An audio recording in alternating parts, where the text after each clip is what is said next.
İyunun 8-də gözlənilən hava şəraiti açıqlanıb. Bakıda və Abşeron yarımadasında hava şəraiti Milli Hidrometeorologiya Xidmətindən verilən xəbərinə görə Bakıda və Abşeron yarımadasında hava şəraitinin dəyişkən buludlu olacağı, arabir tutulacağı, əsasən yağmursuz keçəcəyi gözlənilir. Ancaq 7-dən 8-lə keçən gecə və səhər bəzi yerlərdə qısa müddətli yağış yağacağı, şimşək çaxacağı ehtimalı var. Mülayim şimal-qərb küləyi əsəcək. Havanın temperaturu gecə 8-21 dərəcə isti, gündüz 26-31 dərəcə isti olacaq. Atmosfer təzyiqi 7 mm civə sütunu olacaq. Nisbi rütubət gecə 65-75%, gündüz 40-50% olacaq. Azərbaycanın rayonlarında hava necə olacaq? Azərbaycanın rayonlarında hava şəraitinin əksər rayonlarda əsasən yağmursuz, ancaq bəzi dağlıq ərazilərdə qısa müddətli yağış yağacağı, şimşək çaxacağı, dolu düşəcəyi ehtimalı var. Gecə və səhər bəzi dağlıq ərazilərdə zəif duman, şərq külləyi əsəcək. Havanın temperaturu gecə 16-20 dərəcə isti, gündüz 28-33 dərəcə isti, dağlarda gecə 5-10 dərəcə isti, gündüz 5-20 dərəcə isti olacaq. Beynəlxalq Tədqiqatçılar Qrupu xəbərdarlıq edir ki, qlobal istiləşmə bu templə davam edərsə, 2100-cü ilə qədər yer kürəsinin buzaqlarının 75%-i yox olacaq.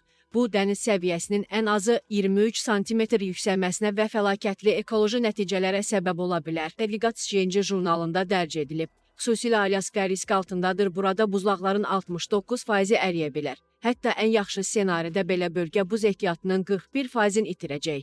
Alimlər bildirirlər ki, iqlim dəyişikliyi dayansa belə buzlaqlar hələ 100 illərlə əriməyə davam edəcək. Bu səbəbdən yaxın 10 illikdə görüləcək tədbirlər həlledici rol oynayacaq.